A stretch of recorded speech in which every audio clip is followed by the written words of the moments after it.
Hello, hello. Hi. Okay, so today we're gonna study chapter 7, right? And what is chapter 7 about?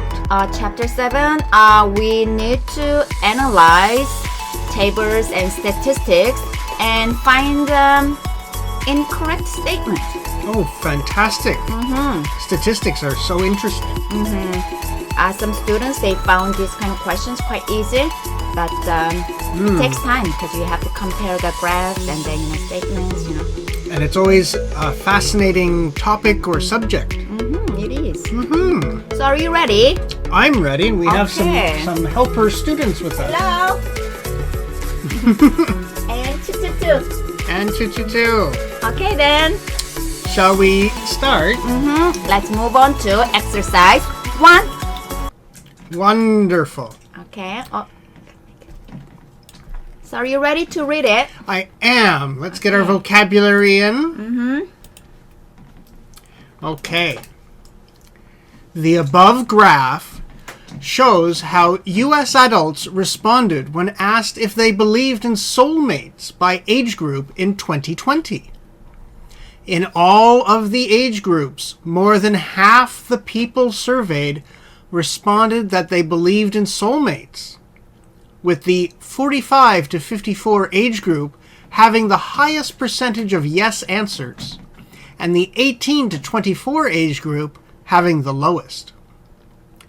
When it came to disbelieving in soulmates, the percentage of people in 25 to 34 age group was the same as that of people in the 35 to 44 age group. The percentage of respondents who stated they didn't believe in the existence of soulmates was the highest in the 18 to 24 age group and the lowest in the 55 and up age group. The percentage of people who said that they didn't know if they believed in the existence of soulmates was below 20% in all age groups except the 55 and up age group. The percentage point gap between the respondents who said they believed in and didn't believe in the existence of soulmates was the smallest in the 35 to 44 age group. Wow. All right, so first of all, let's check the answers. Click. Can you? So they can study on their own, right? So number 5 is the wrong statement. So why? Number 5 says the percentage point gap between the respondents who said they believed in and didn't believe in the existence of soulmates was the smallest in the 34 to 44 age group. So 35 to 44. So the percentage gap between respondents who said they believed in, so yes I do, so it's this one here, was the smallest. No, which one's the smallest? We see it here, 18 to 24 is 54%. Yeah, you can see that right away. You don't even have to calculate it. That's right. So with these graphs and the statistics, you just have to check the graph, check the statement, and compare the numbers. But it's quite interesting. Soulmates. We're soulmates. Oh dear. Because usually old people, they believe in it, huh? Sure. Yeah, the most are the older generation. And that might be because they've been with their partner a long time. And so they maybe have this feeling of soulmates being real. I have one more graph. Oh, there's another one? Yeah. Ta-da. Ooh! Yep. And then the oldest generation, a little less, and maybe that's because they're sad. Yeah. All right, then let's move on to the next one. Exercise 2. Wonderful. Ooh. Okay, then are you ready to read it? I am. Okay, then here we go. The above graph shows the percentages of elderly men and women aged 60 or over living independently, alone or with a spouse only, in 2010 by region. Globally, 40% of elderly women and 41% of elderly men lived independently after age 60. Africa, Asia, and Latin America, and the Caribbean had lower percentages of elderly men and women living independently than the world average. Europe had the highest percentages of elderly men and women living independently, immediately followed by Northern America. The percentage of elderly men living independently was higher than that of their female counterparts in each of the regions except in Europe. The percentage of elderly women living alone was lower than that of elderly women living with a spouse only in each of the regions except in Africa. Okay, good job. All right, let's check the answer. Done. So number 4, it is the wrong statement, right? Number 4, the percentage of elderly men living independently was higher than that of their female counterparts in each of the regions except in Europe. Africa and Europe and also Africa, right? So it says elderly men living independently higher than females in each of the regions except Europe. Europe is here. So living independently. Men. Elderly men. Oh, both. Spouse or. Yeah. Except in your. Each of, It's confusing, eh? They don't live with their children. They live only with a spouse. Only with spouse alone. or totally alone, right? Higher than that of female counts in each of the regions except. So men living alone higher. Oh, not higher in Africa. Higher. Higher. So it says except in Europe. Europe is the same, eh? Europe is the same, yeah, and Africa is higher. So that is the wrong one because, Asia. Asia, the men is higher, but Africa it's not. Yes, can be a little confusing, eh? So you have to compare. You have to compare and contrast all and read the information. That's right. But it's interesting. It is. And so maybe this is also why the older generation in the last answer had less soulmate belief because, as we know, live alone, eh? well, yeah, they might live alone, and especially since men die earlier than women, so that's why so many women live alone. Yeah. All right, then. Let's move on to exercise 3. Sounds great. We gotta click. Click. Here we go. Here we go. Okay, are you ready? I'm ready. Are you ready? It's about games. Games. The above graph shows the revenues of the global games market per segment from 2012 to 2018. The total revenues of the global games market steadily increased from $70.6 billion in 2012 to $137.9 billion in 2018. During this period, mobile games grew from the smallest segment to the biggest, eventually taking up more than half of the total revenues of the entire global games market in 2018. While the revenue of mobile games was less than half of that of console games in 2012, it was more than that of console games in 2015. The revenue of PC games was 30% or more of the total revenues for 5 years before it dropped to under 25% in 2017. While console games generated the most revenue among the 3 segments in 2012, their proportion of overall revenues continuously shrank thereafter. Good job. So can you click? Click, click, clickety, click. So we know what, mobile games and PC games, right? But what is a console game? Console games is your PlayStation or Xbox. So you have to use the, what's that called? The console. It's called the console, right? Yes, you have to use your... A little dusty. Oh, it's a little dusty. It hasn't been used in a long time. So number 4, that statement is wrong, right? Number Why? 4, the revenue of PC games, personal computer games, was 30% or more of the total revenues for 5 years before it dropped to under 25% in 2017. So you have to check the middle part, right? PC games. And Right. the first half is correct, but the last part, before it dropped to under 25% in 2017. Let's check the 2017. 2017 is here. The Mirror PC games. 27%. Yeah, so it's not under 25%. It's not under 27. Oh, 25. It is 27. Yeah. Yeah, so that's why number 4 is wrong. There we go. Good job. Okay, then let's move on to the next one. The last one already, huh? Wow. Number 4. Ooh. Wow. Okay, are you ready? I am ready. Here we go then. The graph above shows the percentages of post-secondary students who ever changed majors within 3 years of initial enrollment by original declared field of study. Whereas 35% of students who had originally declared a STEM major changed their field of study, 29% of those who had originally declared a non-STEM major did so. Mathematics majors changed majors at a higher rate than students in any other field across both STEM and non-STEM majors. Among students in STEM fields, those majoring in engineering and engineering technology changed majors at a lower rate than did students majoring in computer and information sciences.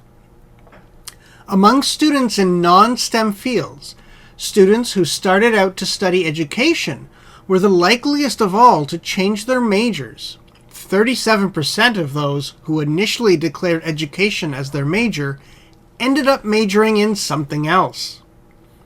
Among students in non-STEM fields, students in other applied fields had the lowest major change rate at 22%, followed by those in healthcare fields at 26%. So first of all, STEM is acronym, right? So what does that stand for? So STEM is an acronym for Science, Technology, Engineering, Mathematics. That's right. So it's all the science or technical fields at university. I see. Okay, then first of all, let's check the answer. Dun, dun, dun, dun, dun, dun, dun, dun, dun. So number 3 is the wrong statement, right? So Among students in STEM fields, those majoring in engineering and engineering technology changed majors at a lower rate than did students majoring in computer and information sciences. So what we're doing is we're looking at the engineering and the computer information. That's what we're comparing. yes. So we have engineering and tech, and luckily it's right next to computer information, so it's easy to compare here.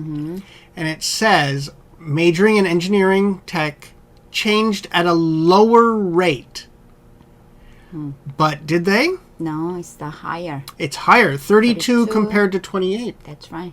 So that was the wrong answer, right? Or the wrong statement. So it's gotta be higher instead of a lower rate. That's right. Lower rate. And I'm one of the people that did change their major. I changed my major in school. Oh yeah? Why? I became more interested in a different field. You entered education. Did you change your major? No. No. So you're not it said here, education was a high rate of change, but you didn't. You I stayed. didn't. Okay. Good for you. Good for me. Okay, then let's move on to time for chapter 8. Fantastic. And what is chapter 8 about? In chapter 8, we have to read a text and find the either correct or incorrect statement. Oh, fantastic. So Very are you good. ready? I am ready, and we have B now as a study buddy. Hello, B. Okay, then exercise 1. Here we go. Are you ready to read?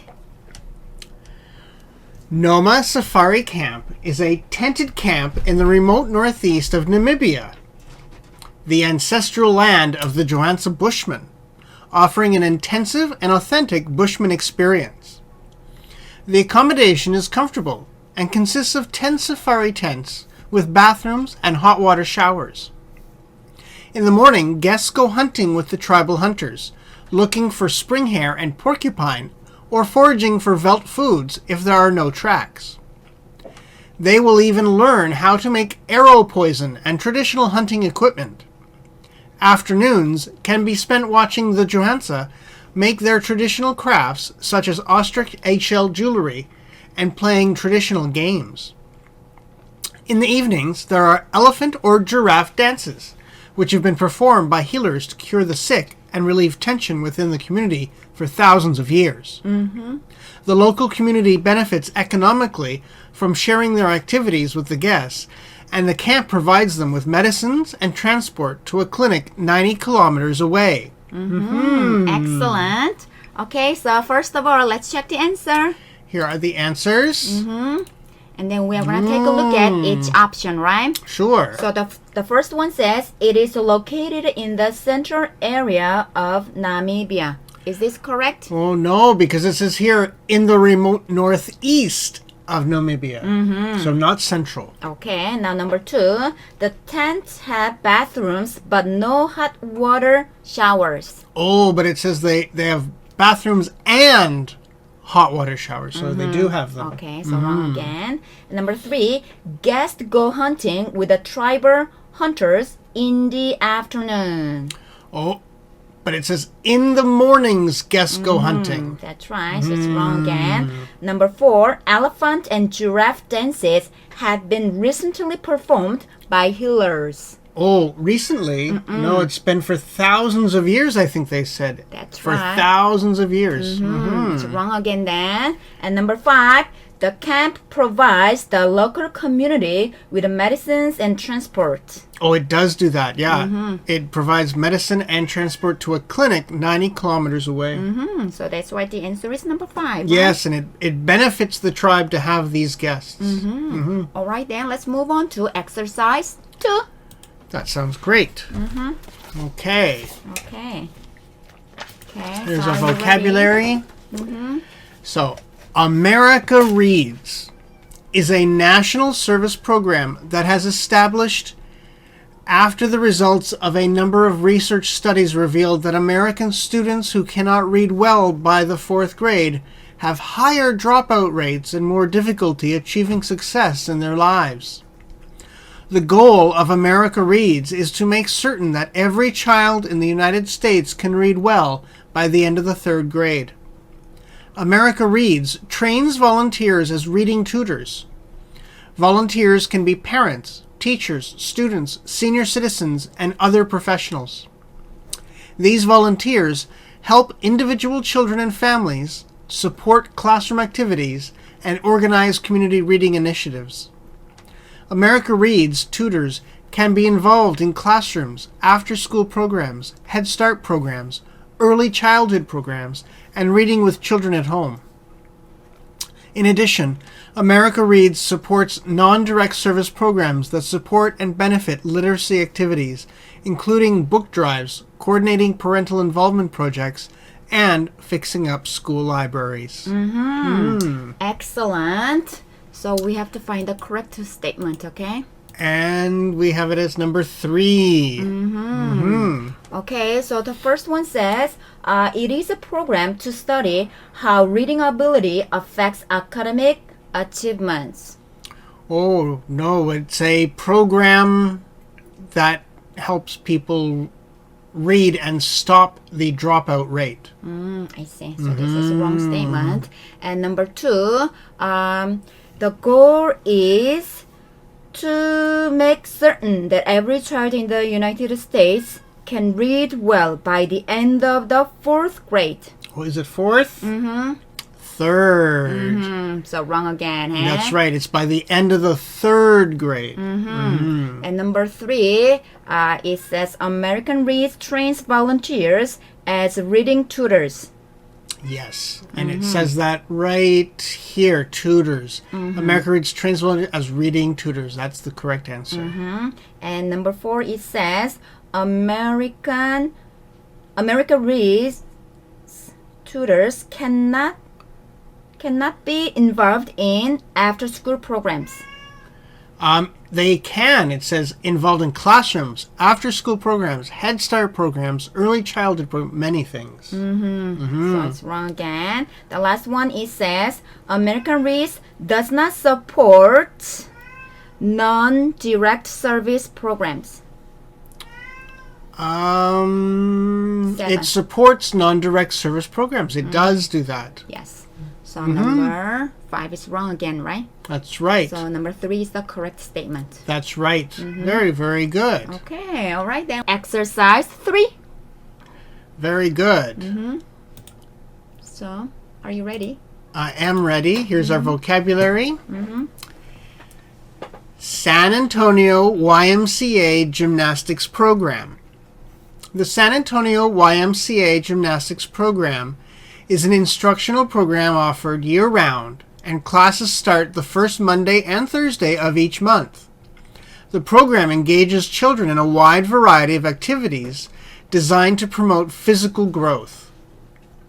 The location is in San Antonio at 420 North Center Street, Pottsville, Pennsylvania. Notes on the classes. Each class begins with a 15-minute warm-up with the instructor. Participants must be at least 4 years old. Registration is required 1 week prior to the first class. For more information, please visit the website. And then here's some extra information about day and time and fees. That's right. So, let's check the answer. Dun, dun, dun. So, well, the first one says, the classes start the last Monday and Thursday of each month. Last? It's the? So it starts the first Monday and Thursday of each month. So this is wrong, right? That's the wrong one. And number 2, members should pay $40 for beginner gymnastics. Okay, $40? so they have members and non-members. And beginner gymnastics is here. So members pay $30, not $40. Not $40. Okay, number 3, the private lessons are provided by appointment only. And it is. It says private lessons by appointment only. So they don't have a regular class. You have to make a class for private appointment. So number 3 is correct statement, right? And number 4, each class begins with a 20-minute warm-up. Oh, 15-minute warm-up in the notes here. Each class begins with a 15-minute warm-up. So it's wrong again. Number 5, you can participate in class on the day you register. Oh, that's not possible. You have to register 1 week. 1 week prior, in advance of the first class. That's right. So the correct statement is number 3, Number right? 3, very good. All right, then let's move on to exercise 4. 4, here we are. So are you ready? I am ready. Here's our vocabulary. School canteen mural design competition. Theme: good food, good mood. Ooh. Design a mural on all sides of the school canteen. This competition is open to all Westwood High School students and faculty members. Rules: incorporate spaces for blackboards and notice boards in the south and east walls. Blackboards do not have to be square or rectangular in shape. Use different shapes if you want. Prizes: $100 gift certificate for the winner. $30 gift certificate for 2 other finalists. Pick up your mural design sheets from the school office. The deadline to submit designs is Friday, September 17th, 2021. 1 submission per person is allowed. The mural competition winner will have their design recreated on the walls of the canteen by local spray artist Jackson. Oh, exciting. All right, so let's check the answers. Very good. So, Oh, oh my. what nice pictures. Okay, so number 1, it says, only Westwood students can participate in the competition. Oh no, because it also said faculty, so like teachers like us could do it too. Oh, yeah. It says here, Westwood High School students and faculty members. I see. So number 2, the blackboard can be designed with different shapes. Oh, it said it could be. And it encouraged that, in fact. It said, do not have to be square or rectangular.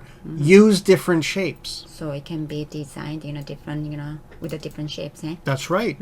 So you could have a round blackboard if you wanted. Okay, now number 3. The winners will get cash as prizes. Oh, that is true. No, it's not a cash.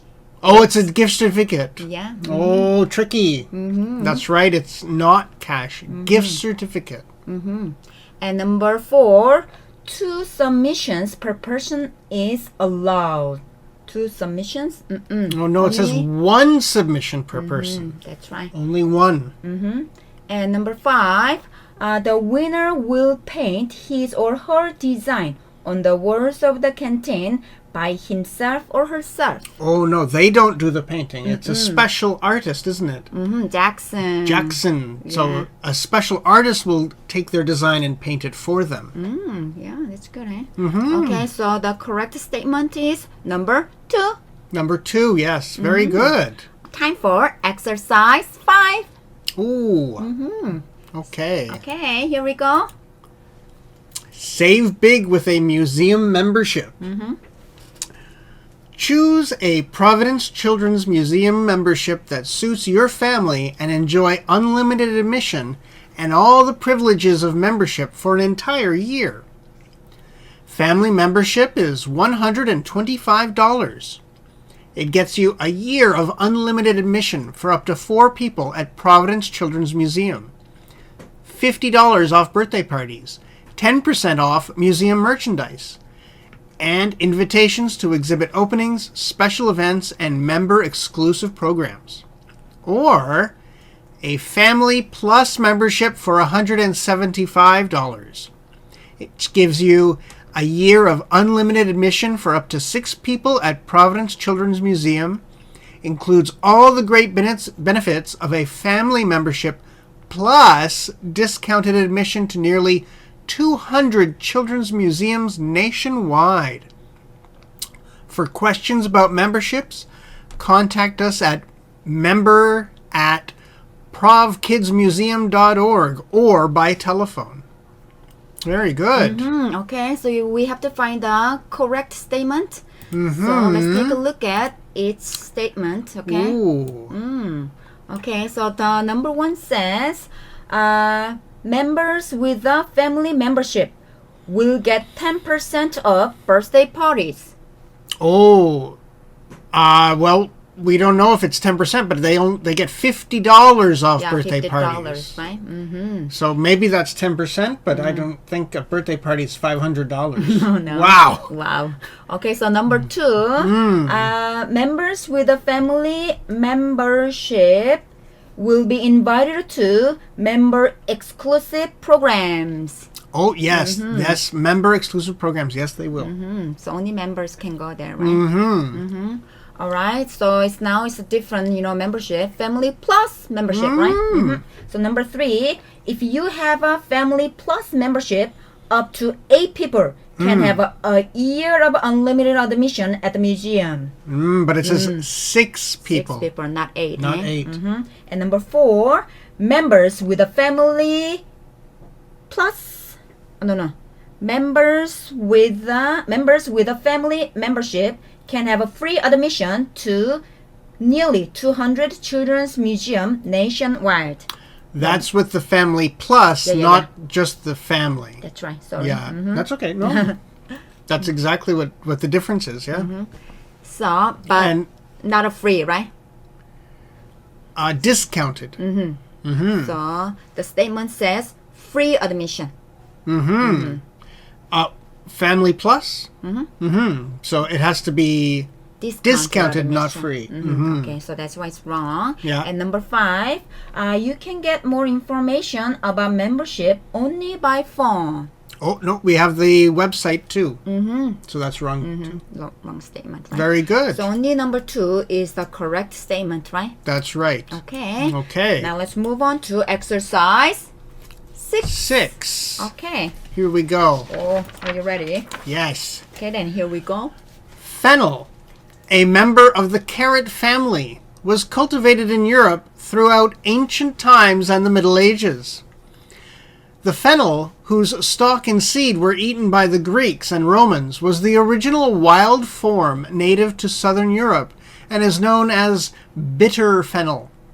Its seeds were used in seasoning mixtures and its stalks in stews and pickles. As early as the 9th century AD, a distinction was made between bitter and sweet fennel, with the latter being the one especially favored in medieval cookery. The stalk was frequently added to vegetable and meat dishes, and the seed dried, sugar-coated, and eaten as a breath freshener at the end of a meal. Physicians classified fennel as dry and warm, and described it as good for the eyes, for the movement of the bladder and bowels, and for the flow of milk. It was recommended for colds and digestive problems. What's about fennel? What's that called again? Fennel. Fennel. Fennel. Okay, I've never seen one, Yeah, it's a type of vegetable. Oh, yeah? So, let's take a look at the answer. Oh, that's how it looks. That's how it looks, yeah. Have you seen one? Oh, I've seen fennel before, but it's not common. Fennel. Fennel. Fennel, okay. All right, so let's learn about fennel. So the number one, it says it was cultivated in Europe throughout ancient times and the Middle Ages. It's correct, huh? So we have to find the incorrect one. Incorrect, yes. I was just thinking, I think that's correct. Yeah. So ancient times and Middle Ages is correct. So yeah, this one we're looking for incorrect. That's Yeah, right, that's okay. right. And number two, the Greeks and the Romans ate its stalk and seed. Greeks and Romans, They ate. bitter fennel. Seeds were used for mixing, stalks were stews and pickles. Yes, it's true. Now you have to look at the second sentence. The fennel whose stalk and seed were eaten Oh, the by Greeks and Romans. So the Greeks and Romans, they ate its stalk and seed. Eh? Yes, and this is how they used it for seasoning and for mixtures. Very good. Okay, number three. In the 9th century AD, a distinction was made between bitter and sweet fennel. Yes, it's true. 9th century AD, a distinction was made between bitter and sweet. So some are bitter and others are sweet. Eh? I guess so. I've never eaten enough fennel to know. Yeah, interesting. Eh? Okay, number four. The seed was dried, sugar-coated, and eaten as a breath freshener. Oh, yes, I heard breath freshener there. Breath freshener. So, dried, sugar-coated, eaten as breath freshener, yes. That's right. And then the last one. Physicians classified fennel as dry and cold. Oh, warm. Not cold, warm. Yeah, so that's why it's wrong, yes. So the incorrect statement is number 5. Eh? That's correct. Okay. That's right. Yes. Okay, now let's move on to exercise 7. 7. Okay, are you ready? I am ready. Okay, here we go then. Are we reading? Werner Bischoff is regarded as one of the foremost international photojournalists of the post-war era. In 1942, he joined the editorial staff of the Swiss magazine Du, working primarily as a fashion photographer.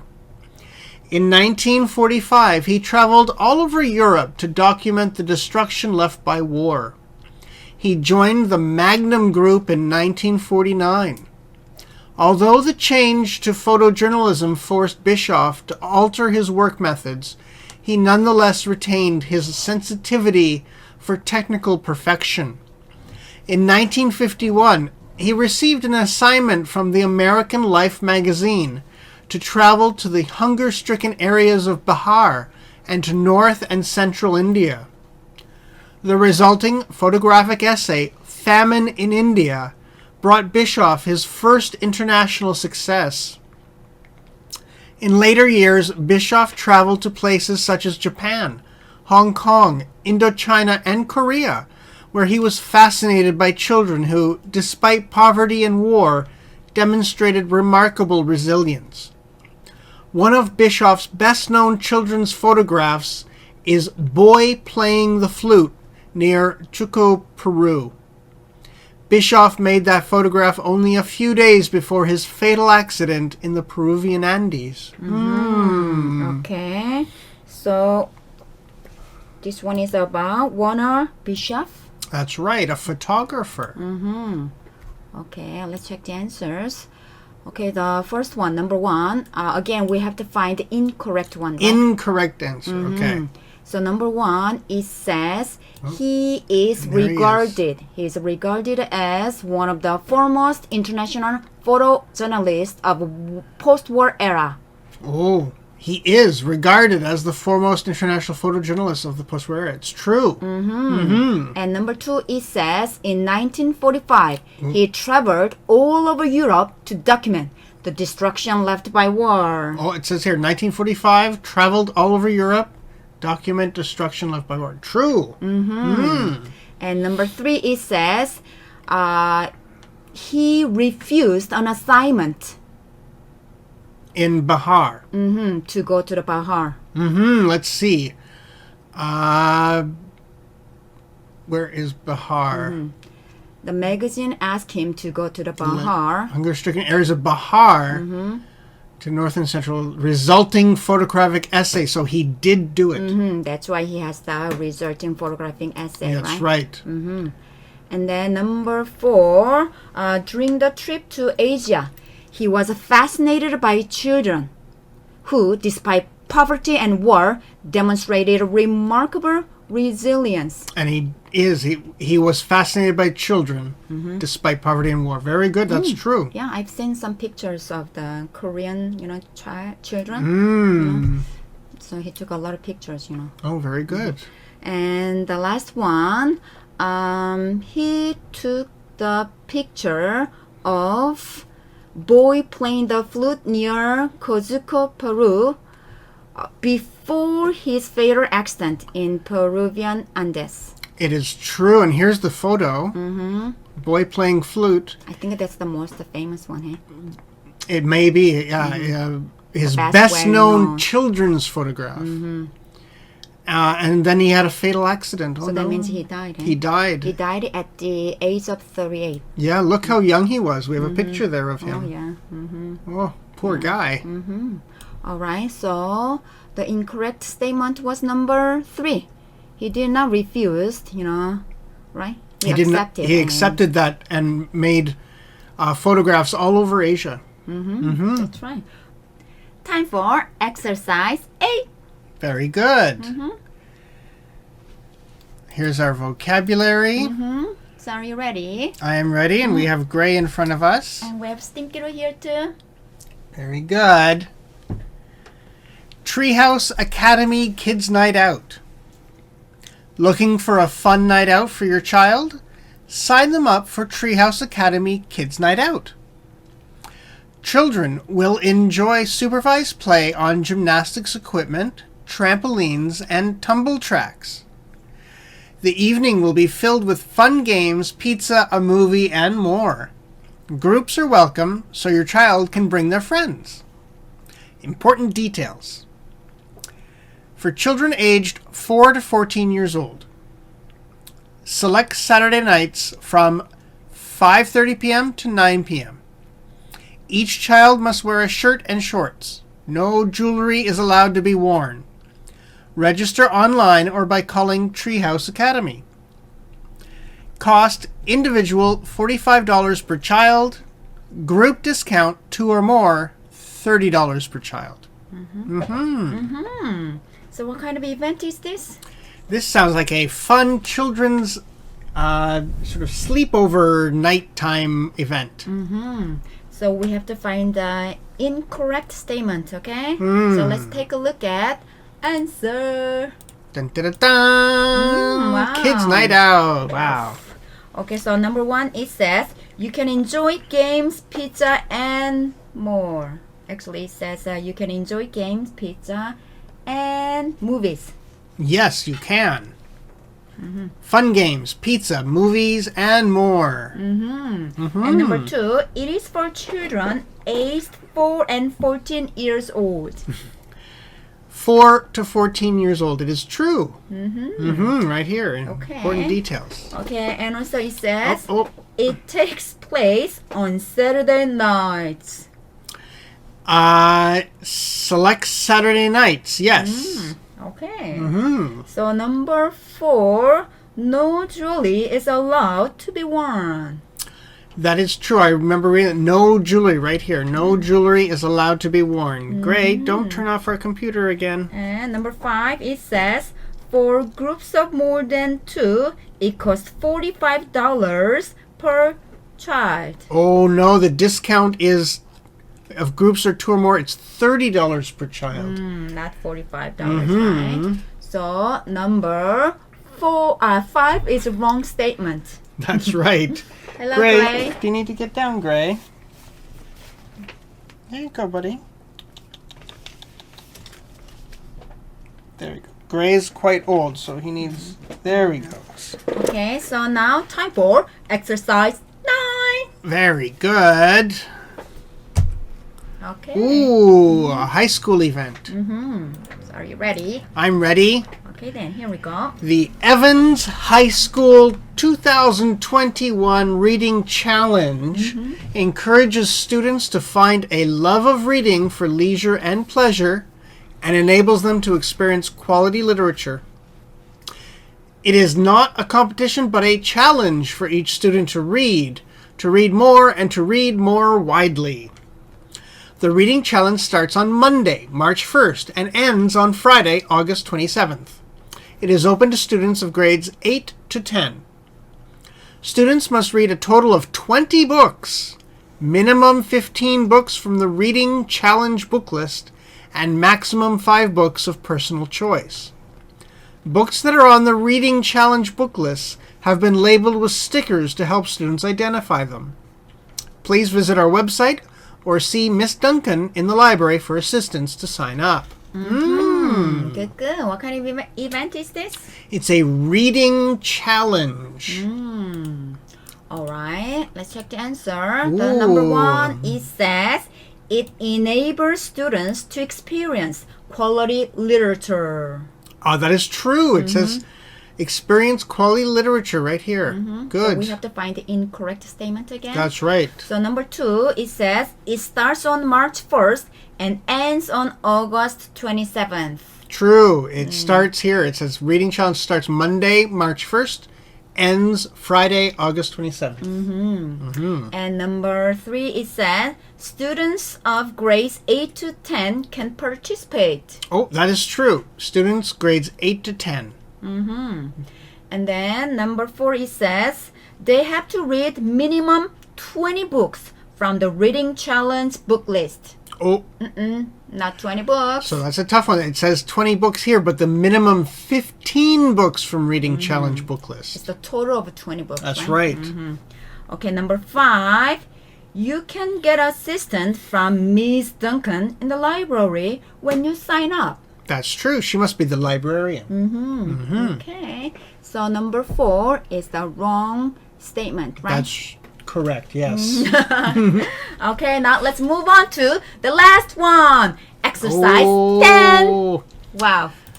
Wonderful. So we ready? Okay. 2022 Polar Bear Plunge. Wow.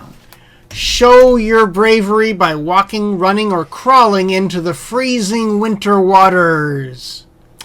Date and time is Sunday, February 6th.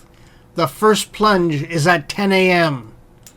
Place, Woodstone Lake Beach. All money raised will benefit Therapeutic Adventures, a non-profit that provides opportunities for those with disabilities and illnesses to experience the outdoors through camps and adaptive sports clinics. The cost is $25 per person. The first 50 participants will receive a long-sleeved Polar Bear Plunge shirt. Prizes will be awarded for most money raised by individual and by team, biggest team, and best costume. Prizes include ski passes and mountain bike passes at Massanutten Resort.